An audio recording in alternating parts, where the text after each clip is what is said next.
2023 में शायद ही ऐसा कोई दिन होगा जिस दिन अदानी का नाम देश के न्यूज में ना रहा हो। अदानी ग्रुप के ऊपर टाइम टू टाइम एलिगेशंस लगते ही रहे हैं। इन एलिगेशंस में कई बार तो गवर्नमेंट का भी नाम उछला है। अदानी ग्रुप की 7 पब्लिक कंपनीज है और इसके बहुत सारे प्लांट्स हैं जो इंडिया में हजारों लोगों के लिए जॉब क्रिएट करता है। और साथ में अदानी ग्रुप इंडिया के टोटल जीडीपी का 4% जीडीपी खुद अकेले कंट्रीब्यूट करता है। लेकिन वहीं दूसरी तरफ अदानी ग्रुप के शेयर्स की बात करें तो समझ नहीं आता कि 2020 के बाद अदानी ग्रुप ने ऐसा कौन सा सोना या हीरा उगा दिया जो अदानी ग्रुप के सारे शेयर, कोई शेयर 10 गुना, कोई शेयर 15 गुना, कोई शेयर तो 20 गुना तक बढ़ गया।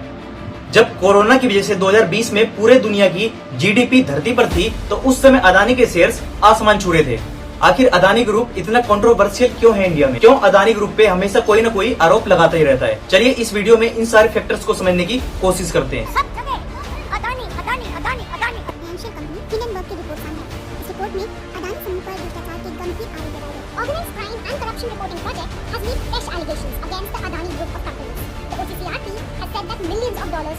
वैसे अदानी ग्रुप पर तो शुरू से ही आरोप लगते रहे, लेकिन जो सबसे बड़ा आरोप लगाया वो लगाया हिंडनबर्ग ने। 24 जनवरी 2023 को हिंडनबर्ग ने 413 पेजों की रिपोर्ट बनाकर अदानी ग्रुप के ऊपर बहुत सारे आरोप लगाए, जैसे अकाउंटिंग फ्रॉड करने का, स्टॉक प्राइस को गलत तरीके से बढ़ाने का आरोप। हिंडनबर्ग ने ये आरोप लगाया था कि गौतम अदानी अपनी फैमिली की मदद से, ऑफशोर सेल कंपनीज की मदद से अपनी सारी कंपनीज के शेयर प्राइस को बढ़ाते हैं। अब आप सोच रहे होंगे कि ये हिंडनबर्ग कौन है आरोप लगाने वाला, और ये सेल कंपनीज क्या होती हैं? हिंडनबर्ग एक रिसर्च एजेंसी है जो दुनिया भर की बड़ी बड़ी कंपनियों में हो रहे करप्शन को एक्सपोज करती है, जिससे उस कंपनी का शेयर प्राइस नीचे गिर जाता है। यानी कि हिंडनबर्ग अपनी रिपोर्ट से किसी भी कंपनी का शेयर प्राइस नीचे गिरा देता है और फिर उसकी शॉर्ट सेलिंग करके मुनाफा कमाता है। हिंडनबर्ग के बारे में और भी डिटेल में जानना है तो आप गूगल पे एक सर्च कर सकते हैं, आपको सारा डिटेल उसके बारे में मिल जाएगा। देखिए, सेल कंपनी का इस्तेमाल इलीगल एक्टिविटीज के लिए किया जाता है, जैसे मनी लॉन्ड्रिंग, पैसे की हेराफेरी करना। सेल कंपनी इंडिया में इलीगल है। और पर अगर आसान भाषा में कहूँ तो सेल कंपनी का यूज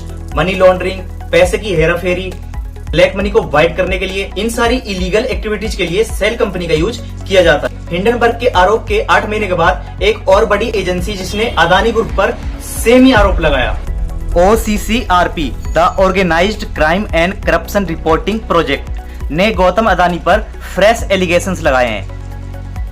OCCRP भी एक इन्वेस्टिगेशन एजेंसी है जो दुनिया भर में हो रहे बड़े बड़े करप्शन को एक्सपोज करती है। OCCRP का कहना है कि अदानी ग्रुप ने सीक्रेटली अपने ही कंपनी के शेयर्स में करोड़ों रुपए का इन्वेस्टमेंट करवा के खुद के ही शेयर्स खरीदे हैं, और इसमें अदानी ग्रुप की मदद उनके भाई विनोद अदानी एंड उनके एसोसिएट्स कर रहे हैं। रिपोर्ट में यह बोला गया है कि सेल कंपनी के through Mauritius, British version island and UAE इन देशों से अपने खुद के ही पैसे से खुद के शेयर्स को अदानी ग्रुप बाय करवाता है ताकि स्टॉक प्राइस को बढ़ाया जा सके। और इसमें गौतम अदानी के भाई एंड एसोसिएट्स चांग चुंग लिंग जो ताइवान बेस्ड है, नासिर अली एंड सवान अली ये UAE बेस्ड है। ये तीनों मिलकर अदानी ग्रुप के शेयर्स में करोड़ों रुपए का इन्वेस्टमेंट करते हैं।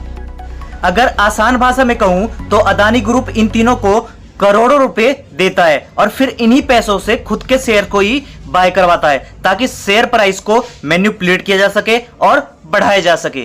देखिए, शेयर प्राइस ही वो चीज है जो किसी भी आदमी को अमीर या गरीब बनाती है। हिंडनबर्ग के रिपोर्ट के पहले अदानी ग्रुप के सारे शेयर्स आसमान छू रहे थे और उस समय गौतम अदानी दुनिया के सबसे तीसरे अमीर आदमी थे। लेकिन हिंडनबर्ग के रिपोर्ट के बाद अदानी ग्रुप के सारे शेयर्स जमीन पर आ गए, तो इस वजह से गौतम अदानी वर्ल्ड के 25 रिच पीपल की लिस्ट में से भी बाहर हो गए। जिस कंपनी का शेयर प्राइस बढ़ा रहता है उस कंपनी को और भी बहुत सारे फायदे होते हैं। देखिए, जब भी किसी देश की जीडीपी या इकोनॉमी गिरानी होती है तो वहां के रिच लोगों को टारगेट किया जाता है, एलिगेशंस लगाए जाते हैं ताकि उस देश की इमेज खराब किया जा सके। लेकिन अदानी ग्रुप के ऊपर टाइम टू टाइम कोई ना कोई आरोप लगाता ही रहा है। सुप्रीम कोर्ट के ऑर्डर के बाद सेबी इन सारे मामलों की जांच कर रहा है। अब देखिए, इसमें कौन गलत है और कौन सही है, ये सोचना आपके ऊपर है।